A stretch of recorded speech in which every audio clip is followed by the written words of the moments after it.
Welcome back, everyone, to another exciting episode of Aaron's Opinion, the podcast for blind people, where we speak about critical issues in the blindness community and all other issues from across the universe and galaxy. Today, let's say bonjour and let's go over to France. By the way, Happy New Year, everybody. First episode of 2025. This is quite an honor to be my first guest of the new year on New Year's Day.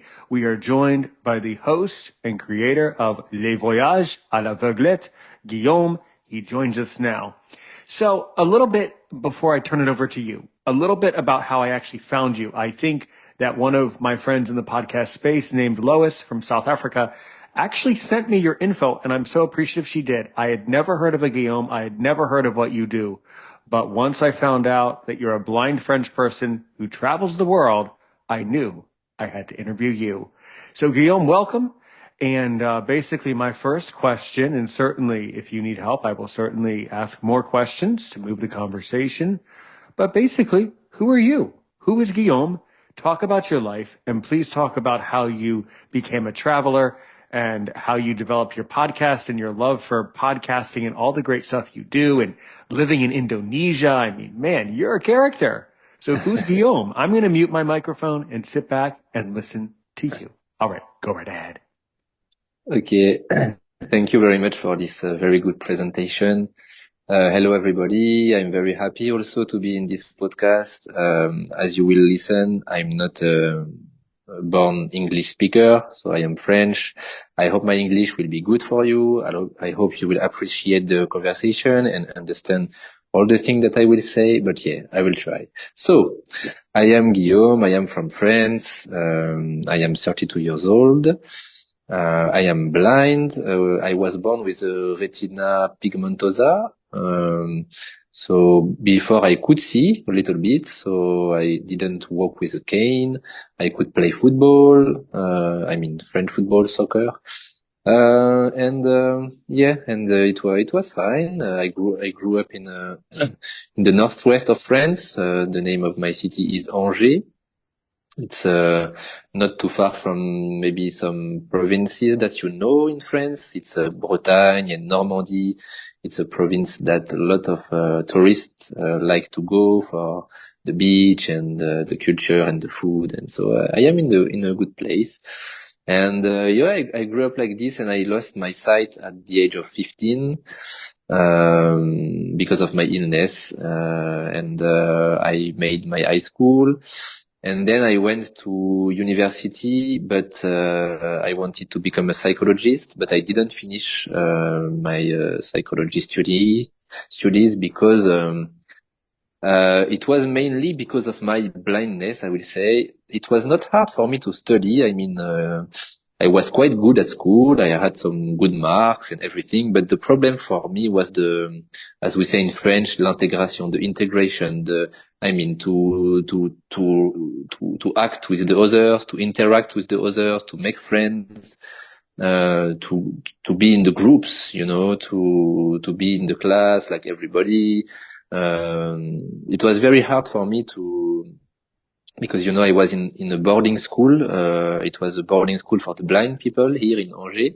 But in the night, I was sleeping there with my blind friends. I also had a girlfriend. She was blind also. So I was living in the blind life in the night, in the evening. But in the day, I was going to the normal school with the sighted people. And when I was entering this school, nobody was talking to me. I was alone, in the last row of the class, and no one was saying hello. And after, it was very hard days, and I go back to my boarding school. Everybody was nice with me. I had a lot of friends, girlfriend. We make parties together. But in the normal life, normal world, no one was talking to me. we have a funny expression in idiom in French. We say nobody was giving me the time. Even if you ask what time is it, nobody was giving me the time. I was like this. So it was very hard for me to accept this situation.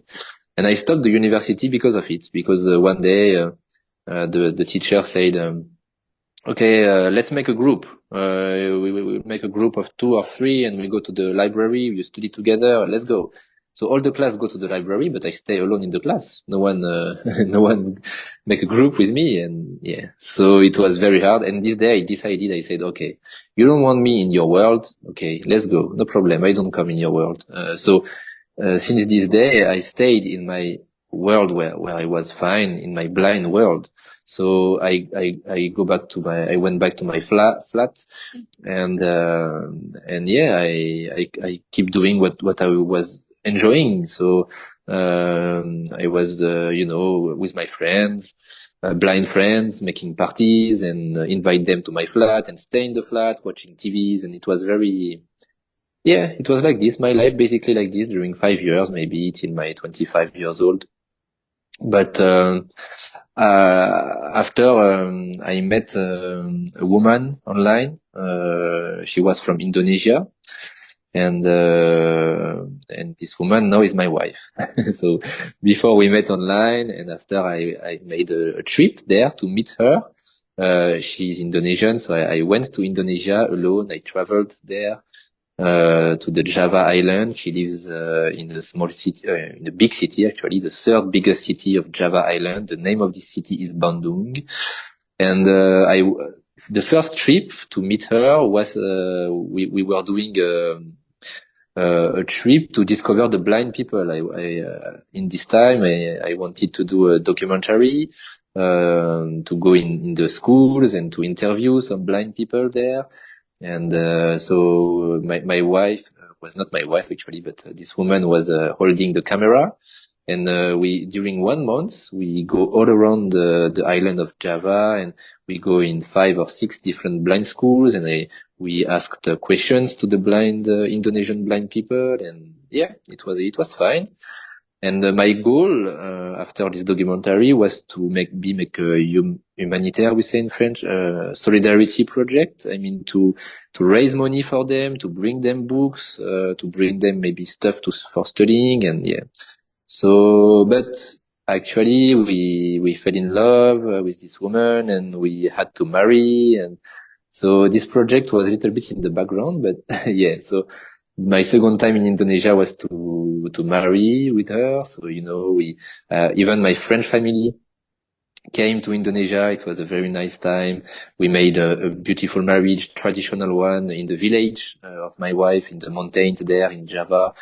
It was wonderful. All the French people, we were dressed like the Indonesian person. They gave us some traditional clothes, and my marriage was outside. We were in the middle of the village. There was a stage there, we made a lot of things. The traditional marriage in Indonesia are very funny. You have to make some activities, some little games. It was very good. And after, I had several experiences in Indonesia. We tried with my wife to build a restaurant. Unfortunately, this cafe didn't work very well. We didn't have enough customers, and but it was a nice experience. But we had to close it after 6 months maybe of this cafe. And after I built my house there in Indonesia, so now I have a house in this village where I'm married.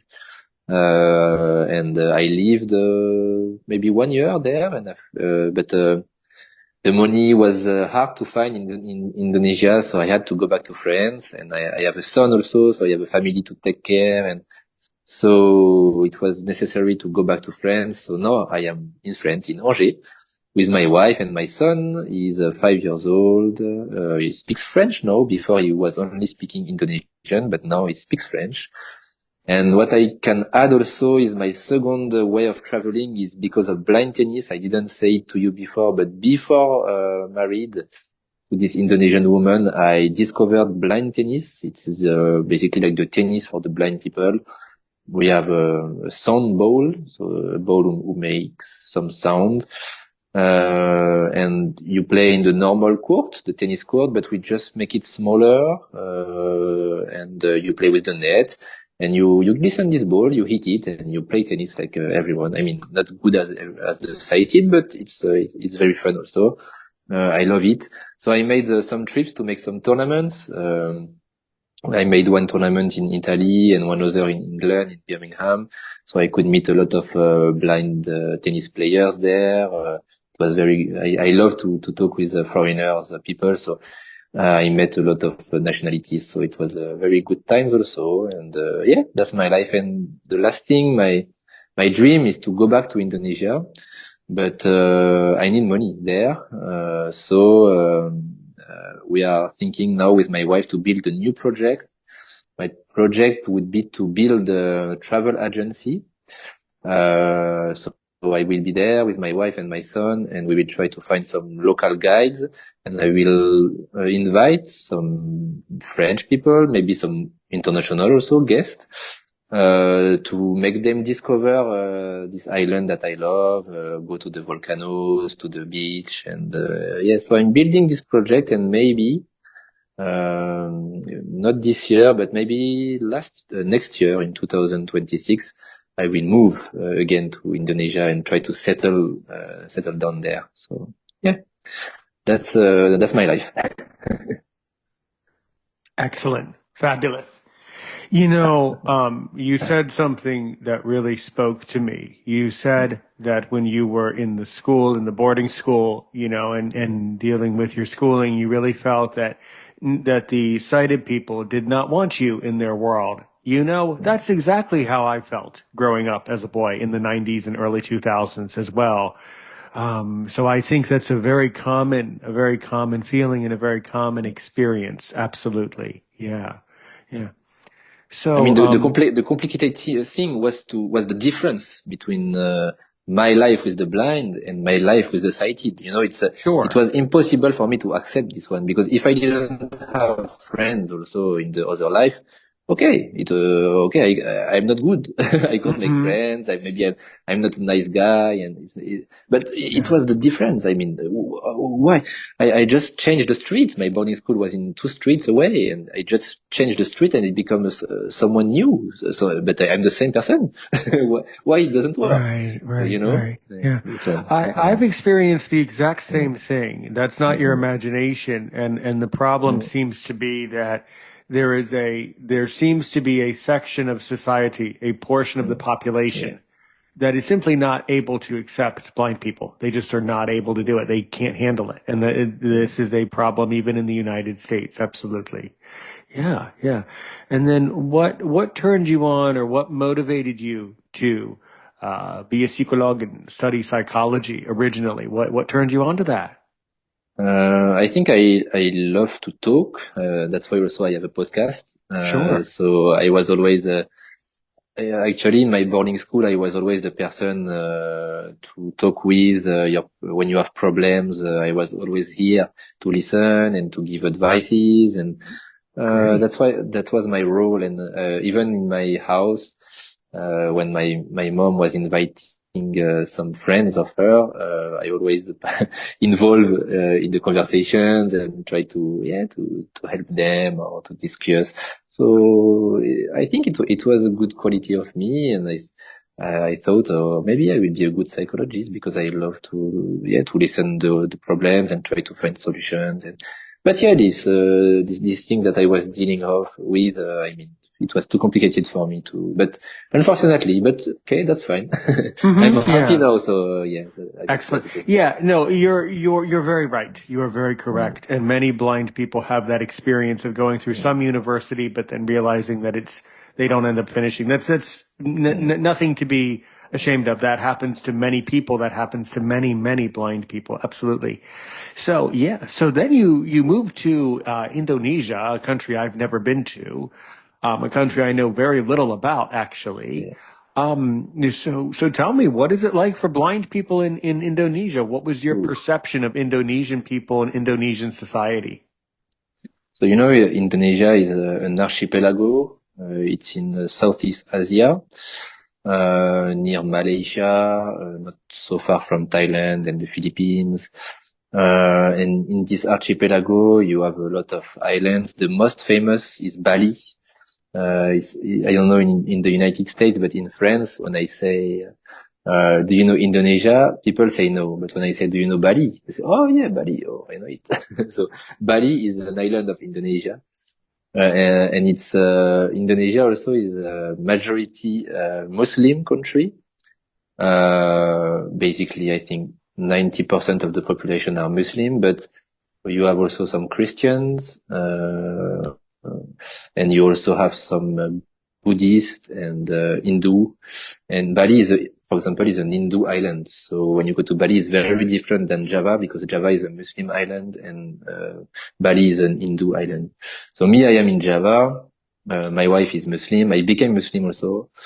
And but the people are very welcome, I mean, it's different than in France because blindness there doesn't look like to be a big problem. I mean, I don't feel the same. People don't look too afraid there. They look natural with me. They don't look too different when they talk to me or when they talk to my wife. It looks the same. And also, what is different is I am a foreigner, so people are interested by me because I am a foreigner. So when I go there, I am a French. So people always ask a lot of questions about France. Oh, how is it to live in Europe? Okay.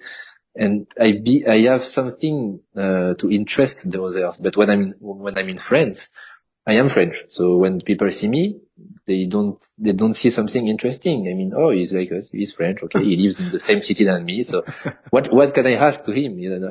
But when you are there, I have this quality because just the fact to be a foreigner is a quality to have conversation with people. And so that's a good entrance, that's a good way of interact. So yeah, they are nice, but they are poor. It's a poor country, unfortunately. So for example, when I went to the blind schools, I listened a lot of stories, very sad stories. For example, you have some very traditional families who live in the countryside who don't send their children, blind children or disabled children to the schools. They keep them at home because they are ashamed of them. Sometimes they believe we have a disabled child because God is fed up with us. He has we make too many sins in life, so God gave us a disabled child for punishment. So that some people, not all, but you have some stories like this. And after, the difference is in France, we have we say allocation in French, maybe allocation. I mean, it's a money from the government for each blind people in France. When you are 18 years old, you have like almost the same amount than the minimum salary of a person. So you have like 1,000 euros by month to live. They give you this one, so you can live. I mean, you don't have to stay in your parents' house, even if you, like me, struggling to finish the university or struggling to find a job. You have this money at least, so you can have your flat, you can have an independent life. But there is no this government money, nothing. They don't give them anything. So they stay in their parents' house, and the only job that they can do, sometimes they make massage. They are like physiotherapists. Actually, I have to say it's almost the same in France. The huge majority of the blind people who work here are physiotherapists, I think. At least all my friends that I know who work and who have a good situation, they are physiotherapists. So because this one is almost the same concept that I was trying to explain a while ago. When you are blind and physiotherapist, you have a quality. When people see you, they imagine, oh, you are blind, so you have very good hands. You touch very well. So you are very good physiotherapist. I want to have a blind physiotherapist. It would be better. But when you go to all the other jobs, they say, oh, no, you are blind. You won't be able to do it. You are not have the same skills than the others. But physiotherapists, no, it's the contrary. The blind are the best because they touch better. So, so that's what there I find this one. And the other difference also is in Indonesia, because it's a poor country from the third world, you don't have a lot of good sidewalks. You don't have red lights, traffic lights. I mean, you can't, I mean, me, I here in France, I can go in with my cane everywhere in every cities. It's not a problem for me to take the train and visit some people alone. I can do everything independently, but there you don't have anything. So you go alone in the street, you die. There is, there is nothing. There is no sidewalk. You have to cross the street, running. It's completely, when if you have some sidewalks, you have some holes everywhere. The floor can fall also. You have some stones that will fall under your feet. So you have to walk with someone. You can't go in the street like this alone. Maybe in the capital, in Jakarta, in some rich districts, you can find the same situation than in France or in United States, but in the other cities, no, it's impossible for you to move alone. And also the others won't let you move alone. They will directly come to you and say, where do you want to go, my friend? Okay, come with me, come with me. So you can't say no. If you say no, they will continue to follow you. And you can't, it's an obligation for you to take the arm of people and, to walk with them. In France, in Angers, in my city, it's very different. If I go alone in the street, no one will talk to me. No one will come to say, where do you want to go? Do you need help? No, no, no. I will be alone. And because people imagine, and they are true, that blind people here, we have some teachings. We know how to walk in the street alone and we can do everything by ourselves. So yeah, so it is different. That's the difference that I see between, France and Indonesia. And I feel good there because of it, because, I mean, this part is hard for me because I can't be independent. I can't go alone in the street. But when I compare me, what I miss here so much, like I said before, is the contact with the sighted people, the conversation with the sighted people. And there I have it. People see me like I'm normal. They come to me, they talk to me, and I have to sacrifice my independent life. I have to sacrifice some things that I do alone, but I get something in return. It's this possibility to have sighted friends and to talk with more people, to not be too isolated. Yeah, yeah, Yeah, absolutely.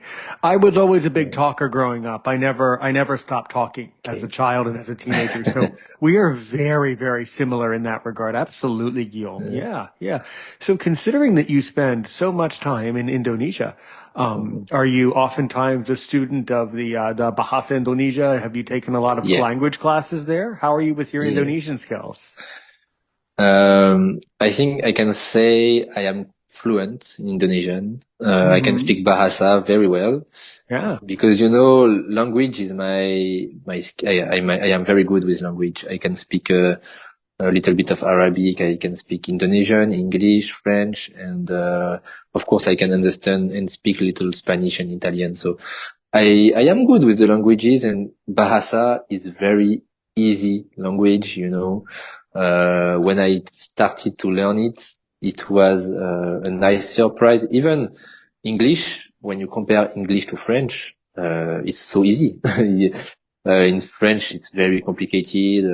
For example, I have a chair in front of me, but a chair in France is une chaise. Je It's a sais. woman. The Mhm, chair is a woman. exactement. And when someone asks me why the chair is a woman, and why I don't know, the sofa is a man. The sofa is un canapé. Oui, So exactement. why how you can do, but you can't do. You just have to learn Yeah, that's each true. word with the yeah. So it's very, this one at least is very difficult, and also the conjugation, when you conjugate the verbs, it's very hard. When you say in English, you say I sleep, you sleep, we sleep, sleep, always sleep. But in French, no. I sleep is very different than you sleep, and then he sleeps, and yeah, everything is Yeah, change. bien sûr. So that's Mhm, hard, very hard. But in mhm. Bahasa, it's almost like in English, you don't have tenses. It's worse because in Indonesian, you don't have the past and the future. You just add a small word in front of the verb. I Mhm. mean, almost like in English, when you say I will go, in Indonesian, same. You use the will and you have the same word for the past. So you just have to put a small word, in the beginning, before the verb. And yeah, so it was so easy for me. You don't have to learn all the conjugation. And also, for example, the example that I like to give is a book. You will say in Indonesian, buku.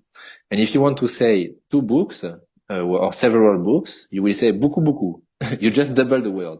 You know, it's logic, very logic. So something in plural, you have to double the word. And also, the orthograph is very easy, because each letter that you pronounce, you write it.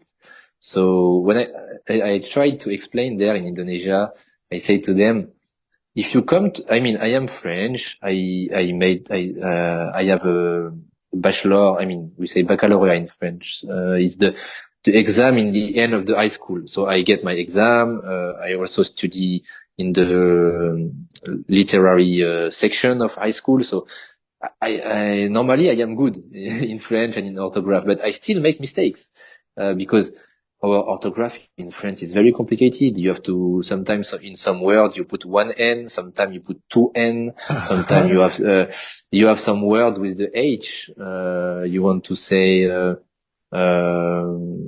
habitant, for example, inhabitants. You say habitant, but you don't pronounce the H. But you have to put it. Exactement. You put it in the beginning of the word. So you don't listen it, but you have to put it. So you have to remember everything like this. It's very, very, very hard. But in Indonesian, no. Buku, B-U-K-U. Okay. Fine. You don't have a B-U-K-K-U or like in France. In France, when you want to make the sound U, you have to put O and U, the letter O and the letter U. But in Indonesian, no. Why you put two letters? U is U, the letter U. Okay, so B-U-K-U. That's it. Okay, cool, So, man. Cool. You really love it. Yeah, yeah, yeah. Absolutely. It's yeah, very endearing because as you can tell, I love speaking French. yeah, Et pour moi, la langue française est facile pour moi de parler. Et je suis allé en France beaucoup de temps, bien sûr, et j'adore la France et parler avec tous les Français, bien sûr. Pour moi, il est facile pour moi de parler, mais je peux yeah. écrire un peu difficile pour moi écrire en français, mais Mm. si j'écris lentement, je peux deviner exactement les lettres que j'aurais besoin de pour écrire les mots Good. exactement. Mais but you know, over time you start to learn kind of what letters make sounds in French, like e, you Yes. know, e's and oo's, and you start to kind of Mm-hmm. figure out in your mind, well, it would be hard for me sometimes, like if I was going to send you a text message on WhatsApp Yeah. in the French language, like I could do it, I could type it out, but of course being that it's Mm. my second language, I would have to think a little bit. I would have to think about it, but then I would also, as we say, sound out the word and figure out, well, what letters is it probably? And then I can get it pretty close. Yeah. But Yeah. you're very right. Certain languages, and this is something that I work with students about, is people say, oh, that language is hard, that language is easy. And I say, no, every language is hard. Because Yeah. if it was easy, it wouldn't have developed into a language. It Yeah. wouldn't be Yeah. maintainable. So the fact is, so comparing French to the Indonesian language, okay, I see the differences, but then there Mm. are other elements of the Indonesian Yeah. language that Yeah. are Yeah. very Yeah. difficult because we aren't Indonesian people. So Mm-hmm. obviously, yes, the writing might be more direct, but that doesn't mean that there are other idioms or Yeah. expressions or nuances of the language that an Indonesian person also, you know, the different sounds and vocalizations that people make are No, of different course, from of country course. to country, and you have to Yeah. learn about that. But I don't, yeah, yeah, No, very, very this one is cool. true. When I say easy, it's like for the daily conversation. I mean, you can Sure. easily learn something to travel there and to talk with the people with basic subjects, but topics, I mean.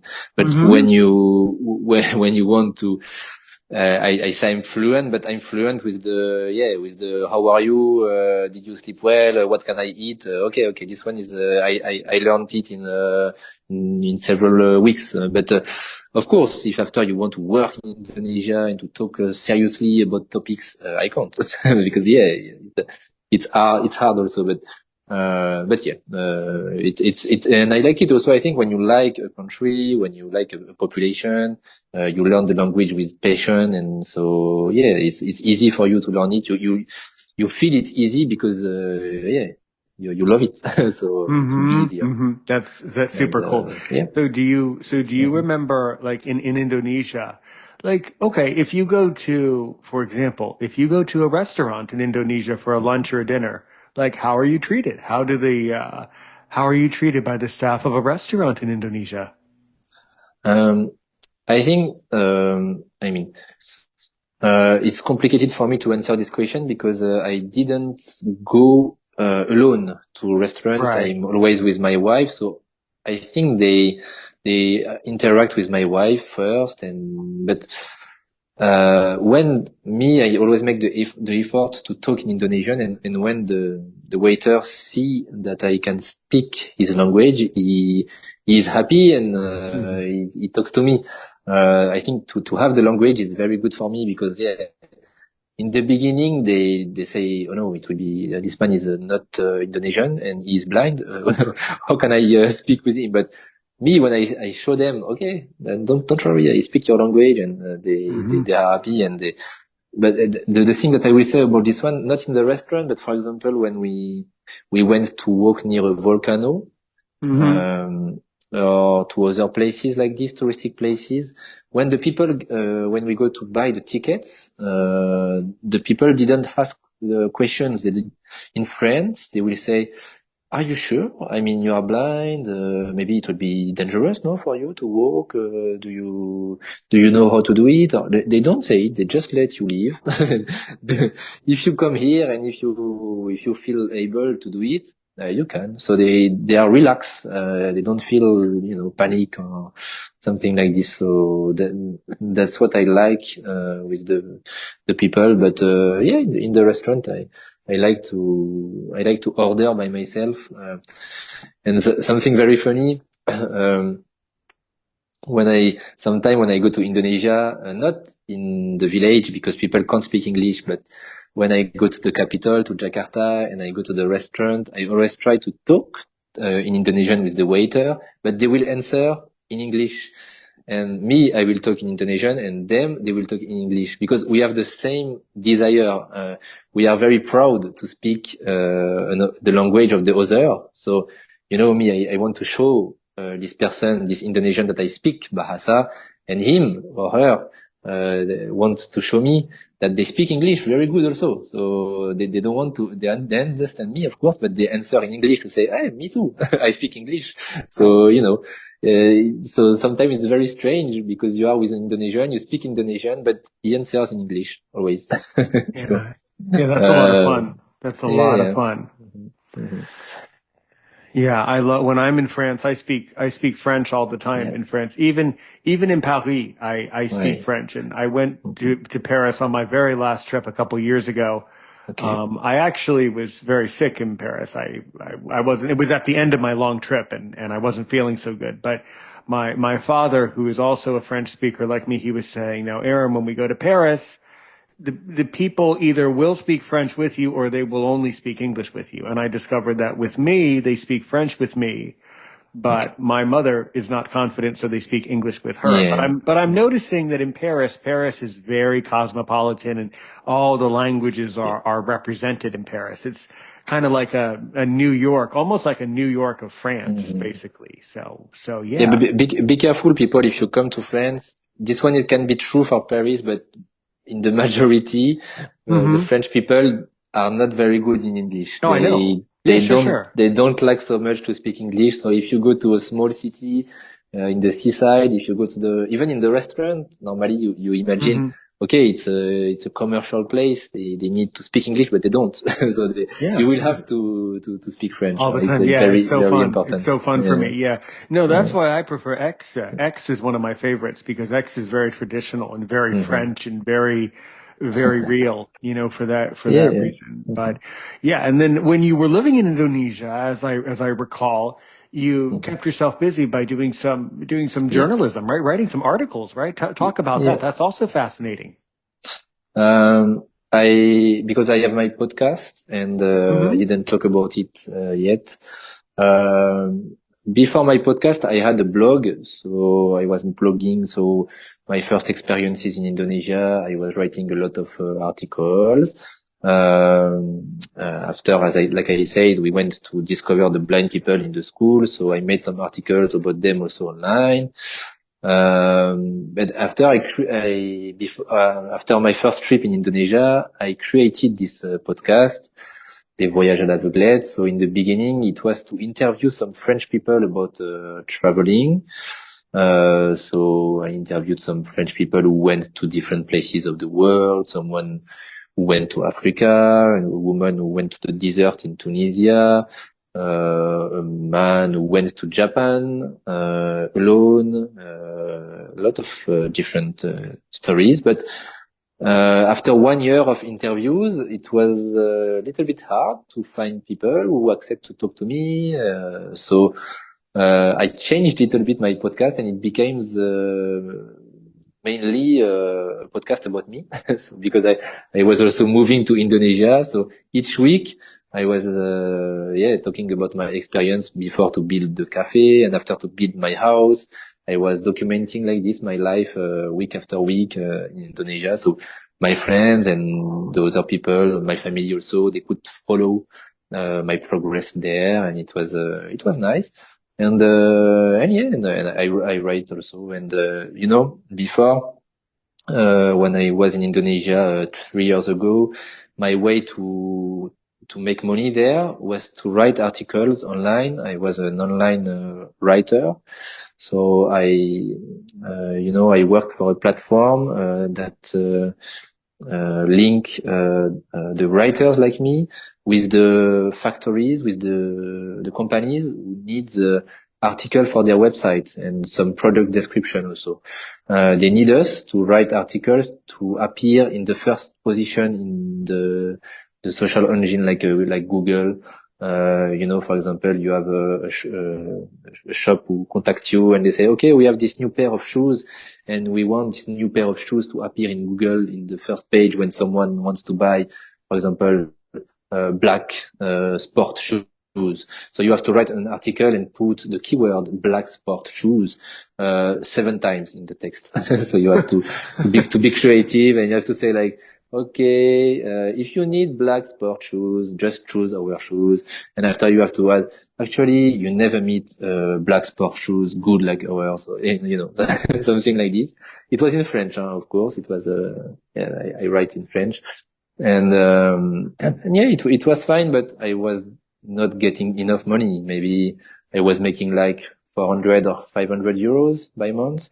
So it was quite enough to live in Indonesia, because, there in Indonesia, the minimum salary is like 150 or 200 euros maximum.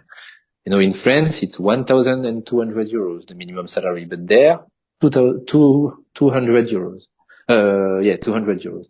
So, it's a big difference. And even if you have very small money, you can survive there because, and nothing is expensive. You go to the restaurant, you can eat with €1, like $1. You go to the restaurant, you can have your food, a dish and a dessert and a drink. You pay 1, 2, or maximum €3. You won't pay more. So, because of course, when you win just 200 euros, you can't go to the restaurant and pay like in France or in the States, 20, 30, 40. No. So as an Occidental, as a European or an American, if you go there, you will feel like you become so rich. You are the king. In France, you are no one.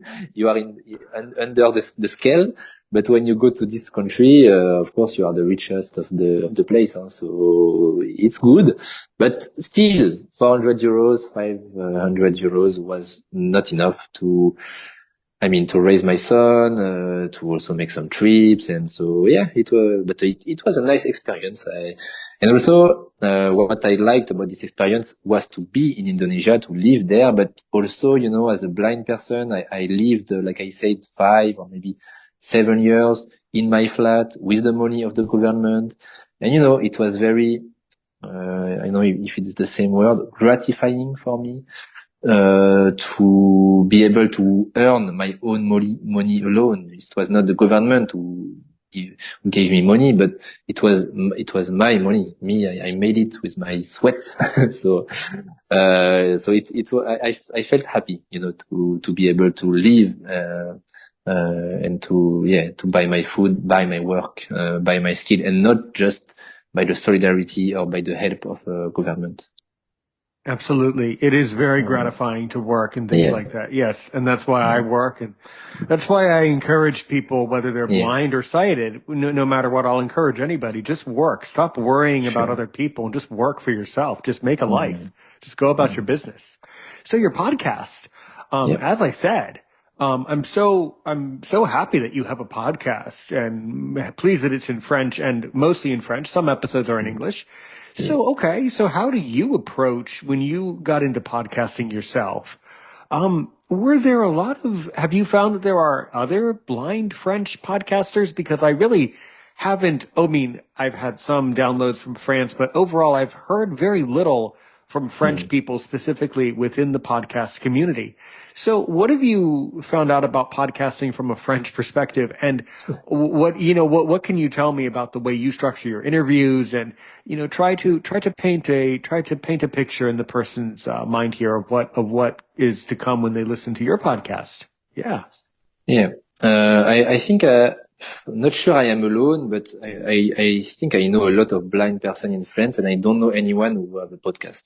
So, it's very rare, I think, not like in the United States. I think people, are shy or I don't know why, but, it's not common to have a podcast, or if they have a podcast, you have about accessibilities, about new technologies, how to use an iPhone, and they prefer YouTube also. You have more YouTube videos than the podcast. But me, I like the podcast because I don't like to make video of myself. It's complicated to put the camera in the good place. I will feel stressful. Oh, is the camera can show my face? Maybe I am too under, I am too up, too down, too in the left, too in the right. So I won't be able to be focused in my discussions. And so I prefer to make podcast just because of it. I feel more comfortable and, um, as I said, it's quite hard to find people to interview. Same, maybe they're shy or I don't know. A lot of people will say, yes, okay, I want to talk about this experience. But after, when you say, okay, let's make it next week, they say, okay, no problem. And next week you call again and say, oh, sorry, I can't, or maybe after, and I had a lot of times this experience with people who say yes, and after, no, you can't, they are not Moi on aussi, time, c'est and la vie, c'est it's la vie, mais very, moi very hard. aussi. They do that to me too. So, They do that yeah, to me all the so time. I'm not alone. Good. No, So I really that's have, not a that's not yeah. a French thing. That's the people, that's how Okay, people are. That's just how people are these okay. days. Yeah. Strange. Because me, when I say yes to something, I am motivated. I will be here. I don't know Well, why I'm they, okay. motivated too. If Other people don't have our if you don't want, motivation. just say Yeah. no. Yeah. I don't know. Yeah, okay. I think what it That's is why. I think they're afraid. I think they get Yeah. self-conscious and I think they get nervous about saying no because that Hmm. would seem hurtful, I think is what that is. I think it's more, Yes. to me, what really hurts me and really does offend me is when people say yes and then on purpose blow it off. That I take offense to. But Mm. saying no is Mm. always okay. I would prefer Yeah, me no too. than not coming. Yeah, seriously. Yeah, same. Yeah. But people are very Because, intimidated. People, I think, are very mm, intimidated. But yes. it's, So then you got some, but then you did get people to come. So yeah, what are some topics you I covered get. in your interviews? Yeah. Um, what I like, me is to, to know more about the place. I don't talk too much about the person. I like to know the place, so I want to get some stories, fun facts or funny stories that happened there, and I want to know what is the food that they eat. I want to know what is the celebration that they do. I want to know what is the most beautiful places that they visit in the country. I want to know the details like this to be, that's why I call it les voyages à l'aveuglette in French.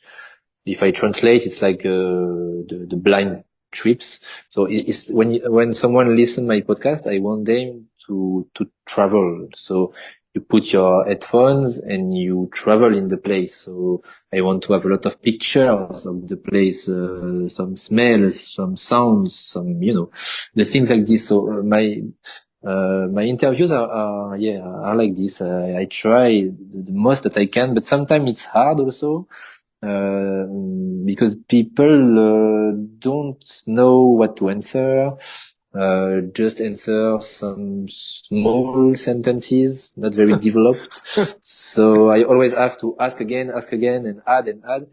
So yeah, sometimes it doesn't go in the way that I want it to go, but yeah, that's my goal in the beginning, and that's why it was always easier when I was the topic of the interview because I was in another country, in the other continent, in the other part of the world, and I think people love it. I get a lot of good comments about this one. They said, okay, when I listen your stories, I live it. I am with you. You give a lot of details, and yeah, I think I get more success to talk myself than to interview. But I didn't stop it. So even this year, I started again to interview some people.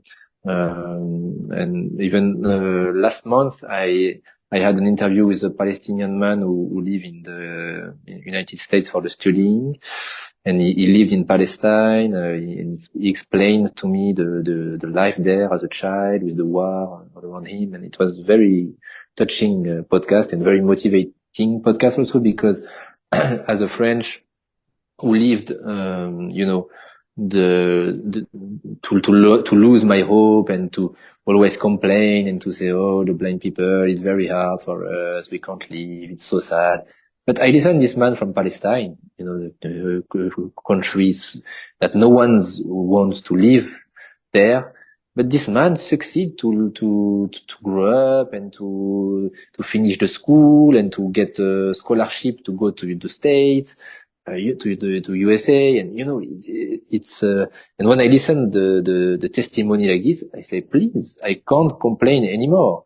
Do you see those people? They have the same disability than you, but they live in very hard places. Nothing is made for them, but they succeed also. So you can't, you can't complain too much. And that's what I like also in podcasting is to get inspired by people, for my own life, to get some lessons, from people like this. Yeah. Well, I love your podcast, man. I really do. I love what you're doing. And I think it's especially good for French people and people all over la francophonie. And I think that's so good. And you're very right. I've interviewed people from all over. Many of them are from countries in Africa, the developing world, and you are very correct. There are many blind people who are suffering, who are living very similar lives to us, but because of the country they live in, their lives are significantly more challenging. Yeah, we've interviewed a man from Tunisia, and he always tells me how amazingly difficult life is for anyone in Tunisia, not just blind people. So there are some very difficult countries. Absolutely. Yeah. So have you been to the United States, by the way? No, Never, but that's one of my dream, because actually, I think almost all the French people will say the same to you. We grew up, all the things, around us are from the United States. We listen your music, we watch your TV shows, and we always dream to go, to pass the screen and to go to go there, to go to New York. I don't know. For me, of course, it's one of my dreams, but I never get the opportunities to go. I don't know. I don't know why, but I really want to go one day, especially to New York, maybe of course to LA, to Miami. I don't know. It's some names that make you dream when you are French. Miami Beach, I don't know, Hollywood, and yeah, it's something like the let me tell you something about French people. No, I've never known where French people want to go because French people usually don't come to my podcast. They're very shy. So I don't know where French people go. They don't say anything. But if French people are dreaming about those cities, that's very silly. Those are not necessarily, in my opinion, by the way, those are not necessarily the best cities. For you would like those places, In Miami, you would be able to speak Spanish the whole time. Mm, So I think generally when European people come to the United States, they prefer the western part of the country. They like to go outside, go to the parks, mm, Yellowstone. I would love to go there, never have. But I think actually Florida is a very nice place for blind people. They're used to people. They're accustomed to seeing people with blindness or okay. disabilities in Florida. More I feel, in my opinion, than other states. So you're right. And Yeah. New York is expensive. California, I've been to one time. It's a bit of a long story, but we have someone we know lives in San Diego or something, and I've been to Yeah. San Diego once. I got to say, it's kind of European, but it's kind of boring, actually, I think. But Okay. I don't know. I'm sure But I'll you know, get some. Yeah, it's very based on the TV shows, you know, because I was a fan when I was teenager of sure, TV sure. shows. And you know, for example, California, Mm-hmm. I I watched a TV show. The name is Newport Beach. Mm-hmm. You know, it's the story of the teenage boy in this, near Los Angeles, you know, in Orange County. And you know, when you watch this TV show, you are very, you know, you identify yourself to the characters and you want to go. And also one other part of the country that I really want to visit, I mean, I really want to visit, but I'm afraid also, you know, when I was teenager and now also, I was a big fan of Taylor Swift. You know, since the beginning, I love this woman, this singer. Since the first album, I love her music. And before she was making some country music, so I felt in love with country music. So I was listening to a lot of artists, and I watched also some TV shows, especially the one called The Heart of Dixie. You know, it's a very nice TV show I think it's in Alabama. And I really want to visit one day this part of the country, like you know, the south, like to listen some country music in the cafe and to eat the southern food, and I don't know, to the countryside of this country look very, you know, very different than my place, and I really want to discover. I don't know if I am right to say it, but like the true America, you know, the heart of it, like, you know, something very different than New York. I think I will feel the same way than Paris. I mean, you will have the same shops and you will have this city life, and, you know, it's something I think will be more common. But if you go to a place like this, I think you will feel in another world, in another world, I think. But, Absolutely. yeah. Absolutely. Maybe you would go to, as we call it in English, New Orleans. Yeah, New Um, Orleans, the French there. But yes, and the old people still speak French. But I've never been to the place. There's a lot of issues there, and there's a lot of touristy things there, but then there's a Yes. lot of other challenges there. So I don't know much about the place. I've never been. I want to visit Nashville also, maybe, you know. Yes, I think Uh, that could be, if you're really into music. Yes, I would recommend yeah, Tennessee. yeah, I've been to Tennessee. That's yeah. a great place to go. There's a lot of tourist stuff Okay. to do. Yeah, absolutely. So, okay. Well, before we get to the question segment, as I say, towards the end of a beautiful conversation. So how do you spend your time when you're not doing all this great stuff? What are some of your hobbies that you really enjoy? So we have the blind tennis. What else do you do? I will say sport, in Uh-huh. general. I always listen soccer, so I love. I don't miss one match, and also tennis. For Mm-hmm. example, this morning I was watching a tennis match. I think every day I try to watch one tennis match. So I mean, I say watch, huh, but I listen. And Mm-hmm. what is very good about tennis is I think it's the only sport that I can follow without commentary. You listen the ball bouncing, you listen the contact with the racket, you listen the sliding, the shoes, you listen everything. So almost you can follow all that happens without someone who can describe to you. And it's very different with soccer, because soccer, of course, you have everyone chanting and shouting, and the crowd, and of course you don't listen the ball, and so you can't know what happens if no one describe it to you. But tennis, no, you can go alone. I even go often to see tennis in live, in real. I went to Roland Garros a lot of times, and what I love is, yeah, I can know by myself what happens in the court and also in details, because I can know if this person hits the ball very strong or not strong enough, or even the very small thing like this, the technical part of the sport, you can know it with your ears. So that's why I like it, and I listen music. I even make some music myself. I play piano. I like to sing also. And the last thing is, of course, I have a son, and I think now I spend the majority of my time to take care of him. So I play a lot of things with him, the little cars in the floor, and the card games, and yeah, it's my life. That's what I like to do. Fantastic, man. Absolutely. So, as I like to say, I'm sure you have a lot of questions Yeah. for Aaron Richmond and Aaron's opinion. So, as we like to say, what questions do you want to ask? And as I also like to say, so Guillaume, if you can ask me only one question to really make me sweat, to see if I'm worth my salt as a podcaster, what do you want to ask me? Ooh.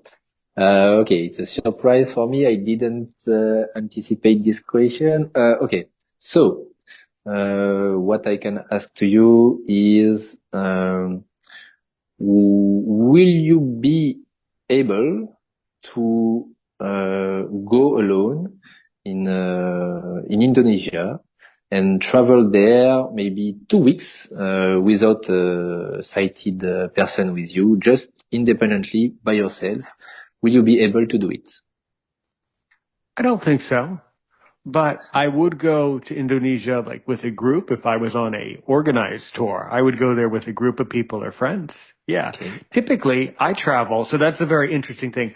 I travel with groups. Like I don't travel alone, but I like to travel with groups, and I like trips to be very regimented and very very organized, very Okay. planned out, Yeah.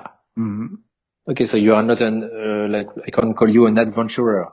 You prefer I'm something. Yeah. I'm not, I'm an adventurous person. I mean, I've been all over the Okay. world, but I wouldn't call myself an adventurer. I would just call Mm. myself an active traveler that does a lot of vacations Okay. and, goes on trips with my family a lot of the time. And yeah, like that.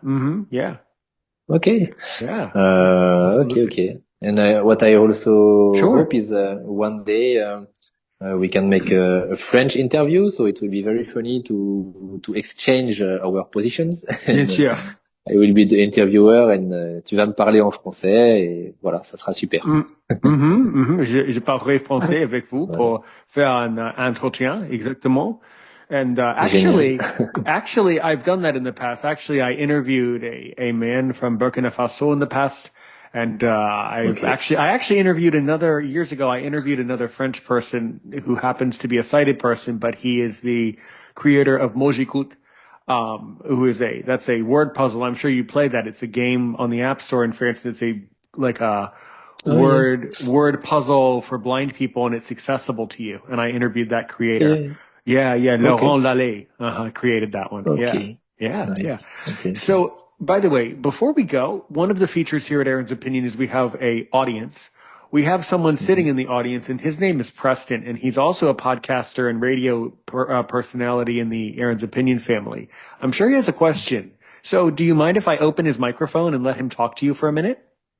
Let's go. No problem. Okay. This is Preston. Let me open his mic.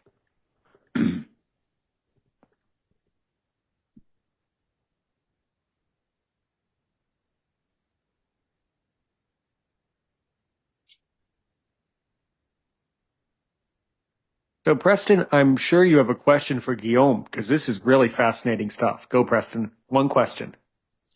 Yes. Hello, everyone. First of all, Happy New Year to all on the panel and all in the listening family. Man, what a new season of the podcast. I love it. Sir, it's definitely good to meet you.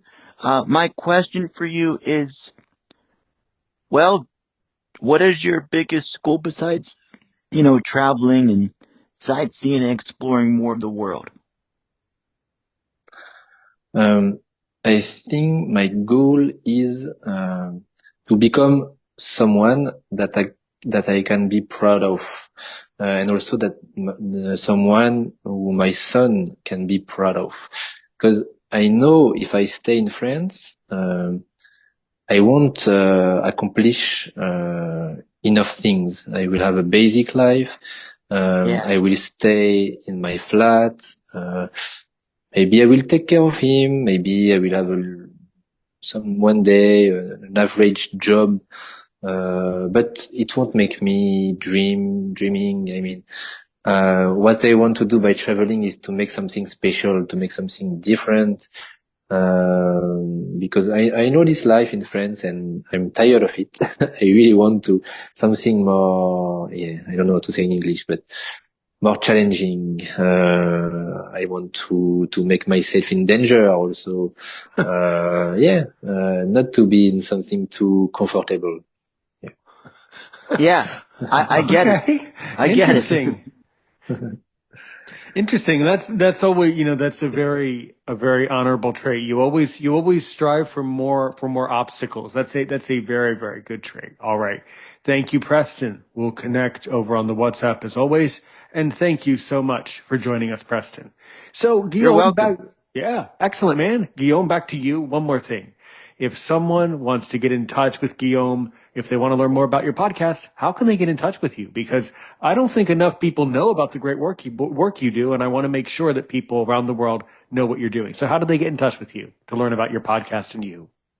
Okay, so I see that Aaron's always make good description of the episodes that he makes, so you can read the description, and of course here you will find the links to go to my Facebook page, Les Voyages à l'Aveuglette, and you also have to go to Spotify or Apple Podcast or any platform that you want, and you will find Les Voyages à l'Aveuglette there.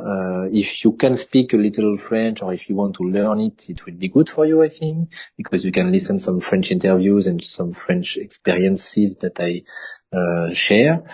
But also I have 2 episodes in English, so you can find it in the list, and you can listen me interviewing some people. So yeah, it's Les Voyages à l'Aveuglette, and you will find the writing of it in the description of this episode for sure. Excellent. Well, absolutely, Guillaume. It has been an honor and a true thrill to have you on. You're an absolutely fascinating person, and certainly I have other ideas off air for you. Other things that I have other suggestions for you, and other ideas for things that you can do to help out around here at Aaron's Opinion and to expand your network and to get more and more people all over the world to download what you do, because you're an incredible person who is doing truly great stuff, and you're just a fascinating friend of the community. So absolutely, you are forever welcome here in Aaron's Opinion. So thank you so much, everybody, for joining us on this. As I say again, congratulations, by the way. It was never intentional or not intentional for you to kick off 2025, but man, oh man. As we say in French, ooh la la, this is a great way to kick off the year with this fun episode. This is a great start. Huge boost to 2025, man. So absolutely, Guillaume, you are forever welcome here, and we'll connect later on WhatsApp. As I like to say here at Aaron's Opinion, thank you for listening and have a wonderful day. Take care, everybody, and we'll see you next time. So until then, help one person today, help 1 million people tomorrow.